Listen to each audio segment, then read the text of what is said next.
నమస్తే, this is Sourya. Welcome to our channel. ఈ రోజు మనతో పాటు సీనియర్ జర్నలిస్ట్ దాము బాలాజీ గారు ఉన్నారు. వారితో మాట్లాడతాం. నమస్తే సార్. నమస్తే. సార్, అవతార్ 3 అందరూ చాలా ఏగర్గా వెయిట్ చేశారు. 2 తర్వాత 3 సీక్వెల్ చూడాలి. సో ఎట్లా ఉంది సార్? అంటే కలెక్షన్, అలాగే ఫైర్ అండ్ యాష్ కాన్సెప్ట్ వచ్చారు. అవతార్ 3 యాష్ అండ్ ఫైర్ అనే సినిమా రిలీజ్ అయింది.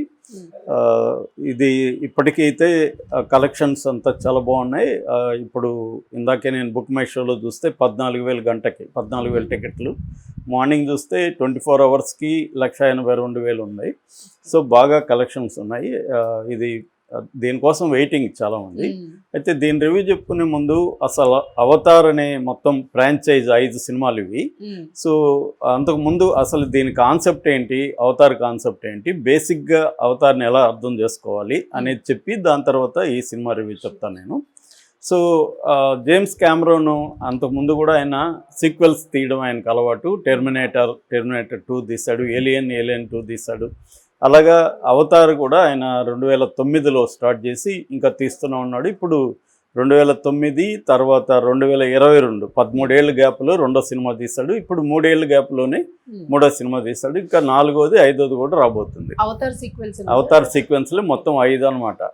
సో అవతార్ ఫ్రాంచైజ్ అంటారు దీన్ని. సో 5 సినిమాలు రాబోతున్నాయి. ఇప్పుడు 3వది వచ్చింది. అసలు ఏంటి ఆయన జేమ్స్ క్యామరూన్ కాన్సెప్ట్ ఏంటి, అవతార్ అంటే ఏంటి, మీనింగ్ ఏంటి అవతార్కి, అసలు అవతార్లో ఉండే బేసిక్ కాన్సెప్ట్ ఏంటి అనేది ముందు చెప్పుకుందాం. అవతార్ అంటే అర్థమైందంటే హ్యూమన్ బీయింగ్స్ ఒక మూన్, ఏలియన్ మూన్ అంటారు. ఏలియన్ మూన్ దాని పేరు పండోరా. సో ఒక పండోరా అనేది ఒక దీవి అనుకుందాం, ఏదో ఒక ఏలియన్, మనకి ఏలియన్ ప్రాంతము. ఆ పండోరా లాంటి ఒక గ్రహంలోకి హ్యూమన్ బీయింగ్స్ వెళ్తారు. ఎందుకు వెళ్తారు? ఇది ఎప్పుడు జరుగుతుంది? 22వ శతాబ్దంలో జరుగుతుంది. ఫస్ట్ అవతారు 2154వ సంవత్సరంలో స్టార్ట్ అవుతుంది. సో అంటే 22వ శతాబ్దంకి వచ్చేసరికి భూమి మీద ఉన్న వనరులన్నీ కూడా ఖాళీ అయిపోతాయి. వీళ్ళన్నీ ఖాళీ చేసేస్తారు. ఖాళీ చేసేసినప్పుడు వీళ్ళకి వనరులు అవసరం అవుతాయి, రిసోర్సెస్ అవసరం అవుతాయి. ఈ రిసోర్సెస్ ఈ పండోరాల్లో పుష్కలంగా ఉంటాయి. సో పండోరాలో రిసోర్సెస్ కోసం వెళ్తారు. రిసోర్సెస్ని వీళ్ళు ఏమని పిలిచారంటే ఉనోప్టేనియం అన్నారు. ఉనోప్టోనియం అంటే అర్థమైందంటే ఆయిల్, గోల్డ్, కోలు, లీథియము, రేర్ ఎర్త్ మెటీరియల్స్, వీటి కోసం వీళ్ళు వెళ్తారు. అయితే అక్కడ నవి అనే ఒక క్లాన్ అంటారు వాళ్ళని. మనం మామూలుగా ట్రైబ్ అని కూడా పిలుచుకుందాం. నవి అనే ఒక పీపుల్ ఉంటారు. వాళ్ళ పేరు నవి, ఒక జాతి ఉంటారు. వాళ్ళు నవి. వాళ్ళు ప్రకృతిలో కలిసిపోయి బతుకుతుంటారు. ప్రకృతితో పక్షులు వాళ్ళకి ఇవిగా పనికొస్తుంటాయి. వాటి మీద సవారీ చేస్తూ ప్రకృతితో మింగిలైపోయి ఒక ఐడియల్ జీవితం అనేది జీవిస్తుంటారు వాళ్ళు. సో వాళ్ళ దగ్గరికి వెళ్ళి వీళ్ళు వాళ్ళని దాన్నంతా కూడా వీళ్ళ కంట్రోల్లోకి తీసుకోవాలి. ఆ ప్రాంతాన్ని, పండోరాని తీసుకోవాలంటే వీళ్ళు ఒకటి కనిపెడతారు. అదేంటంటే హ్యూమన్ బీయింగ్స్ ఆ పండోరాలోకి ఆ పండోరాలో ఉండే నవి వాళ్ళకి వెళ్ళిపోవచ్చు అనమాట. వాళ్ళలాగా మారిపోవచ్చు. అలా మారిపోయిన హైబ్రిడ్ అంటే హ్యూమన్ అండ్ నవి హైబ్రిడ్నే అవతారని పిలుస్తారు. అర్థమైందా? ఇక్కడ ఏంటంటే 2009లో వచ్చిన అవతార్ సినిమా కాన్సెప్ట్ ఏంటంటే ఆర్డీఏ అనే ఒక సంస్థ ఉంటుంది. ఆర్డీఏ అంటే రిసోర్స్ డెవలప్మెంట్ అడ్మినిస్ట్రేషన్. అంటే రిసోర్సుల్ని అభివృద్ధి చేయడానికి ఒక ప్రైవేట్ సంస్థ అది. ఈ సంస్థ వెనక మిలిటరీ ఆర్గనైజేషన్స్, పెద్ద పెద్ద కార్పొరేషన్స్ ఉంటాయి. సో మంచి డబ్బులు ఉంటుంది, టెక్నాలజీ ఉంటుంది. సో ఈ సంస్థ తరఫున జేక్ సల్లీ అనే ఒక అతను, దాని ఏమంటారు, వికలాంగుడు, అతన్ని పంపిస్తారు. వికలాంగుడు బాడీ కావచ్చు, కానీ అతను దాంట్లోకి వెళ్ళిపోతే నవీలోకి మామూలుగా ఫుల్ బాడీలో మామూలుగా అయిపోతుంది. సో అలాగా ఇతను వెళ్ళిపోయి, ఇతని ఉద్దేశం కూడా ఏంటంటే వాళ్ళంతా ఓడించి వీళ్ళ కంట్రోల్లోకి ఆ దీవిని తెచ్చుకొని వీళ్ళు అనుకున్న రిసోర్సుల్ని తెచ్చుకోవాలి, భూమికి సప్లై చేసుకోవాలి. ఇది వీళ్ళ మిషన్, లక్ష్యం. దాంతో ఇతను వెళ్ళి ఒక నవీ బాడీలోకి వెళ్ళిపోతాడు. వెళ్ళిపోయినాక ఫస్ట్ ఇతని ఉద్దేశం కూడా వాళ్ళని జయించాలని, కానీ అక్కడికి పోయినాక వాళ్ళ లైఫ్ అదంతా చూసినాక అతనికి అది నచ్చుతుంది. మనం వీళ్ళని వచ్చి దోపిడీ చేయడం కరెక్ట్ కాదని అతను అనుకుంటాడు. ఈ లోపల అతనికి నెయిత్రి అనే ఒక అమ్మాయి, అక్కడ నవీ ట్రైబ్లో ఉండే ఒక అమ్మాయితో లవ్లో పడతాడు ఇతను. సో లవ్లో పడి హ్యూమన్స్కి వ్యతిరేకంగా మారిపోతాడు అతను. సో హ్యూమన్స్కి వ్యతిరేకంగా మారిపోయి ఇప్పుడు భార్యాభర్తలు లీడ్ చేసి మొత్తం ఆ ట్రైబ్ని హ్యూమన్స్ని ఎట్లా ఓడించారు అనేది ఫస్ట్ సినిమా కథ. అవును. ఇది అవతార్ 1. సో హ్యూమన్స్ తిరిగి కొంతమంది చనిపోతారు, మిగతా వాళ్ళు పారిపోయి వెళ్ళిపోతారు, అవును. వాళ్ళు ప్రశాంతంగా జీవిస్తుంటారు. ఇది ఫస్ట్ సినిమాది. ఉమ్. రెండవ సినిమా వచ్చి 2022లో వచ్చింది, the way of water. Cinema పేరు Avatar the way of water. ఇక్కడేమైంది, ఈ లోపల వాళ్ళకి పిల్లలు పుడతారు, ఈ జేక్ అండ్ నేత్రికి. వాళ్ళు హ్యాపీగా ఉంటారు. ఈ లోపల వీళ్ళు ఏం చేస్తారు, మరింత టెక్నాలజీ, మరింత స్ట్రెంగ్త్, మరింత స్ట్రాటజీలు వేసుకుని వీళ్ళు మళ్ళీ వస్తారు ఇక్కడ నుంచి. వచ్చినప్పుడు వాళ్ళు ఏం చేస్తారంటే ఆ గ్రహంలో ఉండలేకపోయి వాళ్ళు వాటర్లో, అండర్ వాటర్లో జీవించే ఇంకొక ట్రైబ్ ఉంటుంది. ఆ ట్రైబ్ వచ్చి మెట్కెయినా క్లాన్ అంటారు వాటిని. ఆ మెట్కెయినా క్లాన్లోకి వెళ్ళిపోతారు వీళ్ళు కూడా. వాళ్ళు కూడా వీళ్ళని ఆహ్వానిస్తారు. వాళ్ళ సహాయం తీసుకొని ఇప్పుడు మళ్ళీ పిల్లలు వీళ్ళందరూ కలిసి మళ్ళీ పోరాడతారు. సో అంటే ఇది అండర్ వాటర్లో పెట్టుకున్నారు. వాటర్ యానిమల్స్ ఉంటుంది, ఓషన్ క్లాన్స్ అంటారు వాటిని, సీ పీపుల్ అని కూడా అంటారు. వాళ్ళతో వీళ్ళు వెళ్ళి కలిసిపోయి వాళ్ళ సహాయం తీసుకొని సీ యానిమల్స్ని, వీళ్ళకి ఆల్రెడీ వాళ్ళకి సీ యానిమల్స్తో ఒక ఇంటరాక్షన్ ఉంటుంది.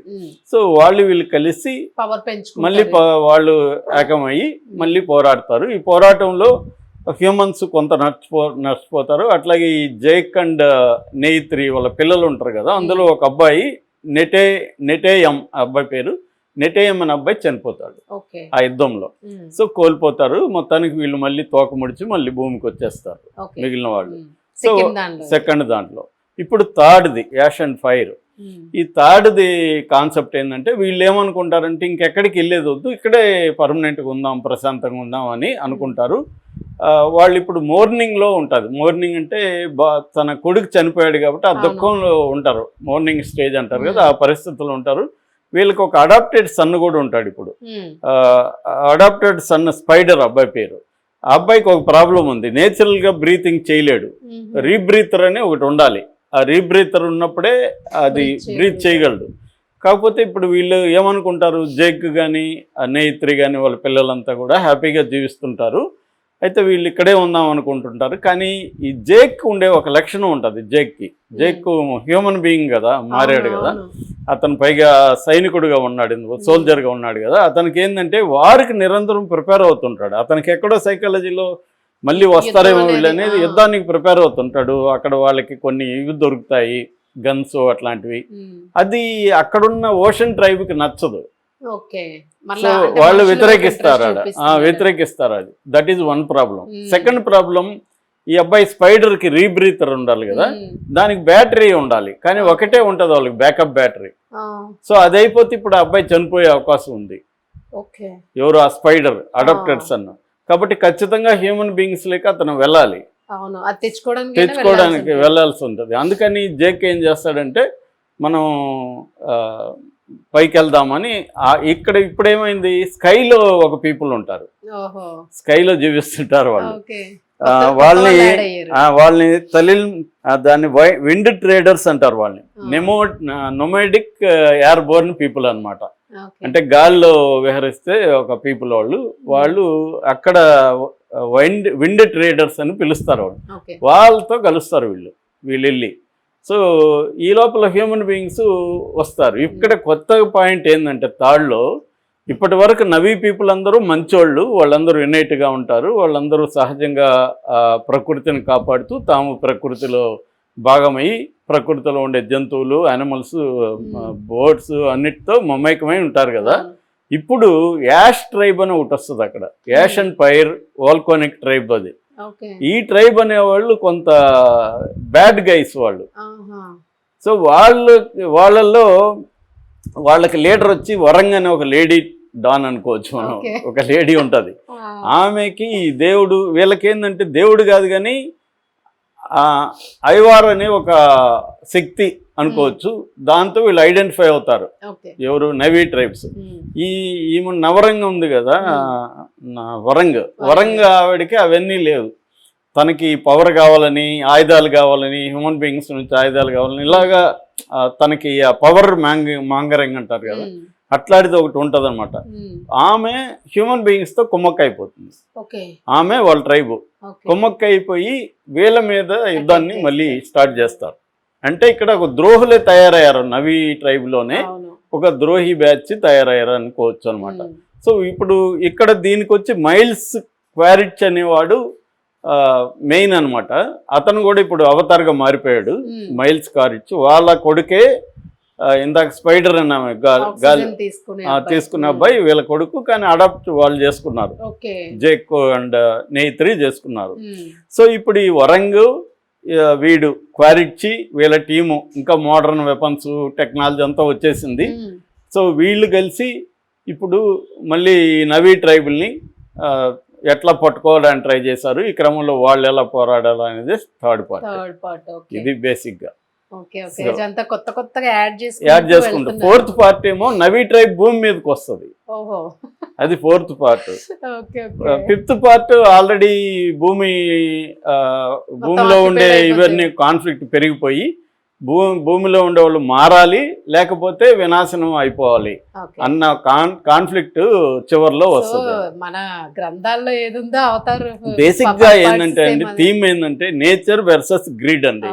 అంటే మనుషులకి ప్రకృతికి ఉన్న సంబంధం, ఒకప్పుడు కలిసిమెలిసి ఉండేవాళ్ళు, తర్వాత మనం ప్రకృతిని డామినేట్ చేయడానికి ప్రయత్నించాము, ఆ క్రమంలో ప్రకృతిని నాశనం చేయడం మొదలుపెట్టాము, ప్రకృతిలో జీవించే ప్రజలని కూడా మనం కంట్రోల్ చేసుకున్నాము, వలసలు ఏర్పడ్డాయి, కాలనీస్ ఏర్పడ్డాయి, వనరులు పెరిగిపోయినాయి, సరిపోవట్లేదు, గ్రీడ్ అనేది పెరిగిపోయింది. గ్రీడ్ అనేది పెరిగిపోతే ఏమవుతుంది, ప్రపంచం ఏమైపోతుంది అనేది కాన్సెప్ట్ అండి బేసిక్.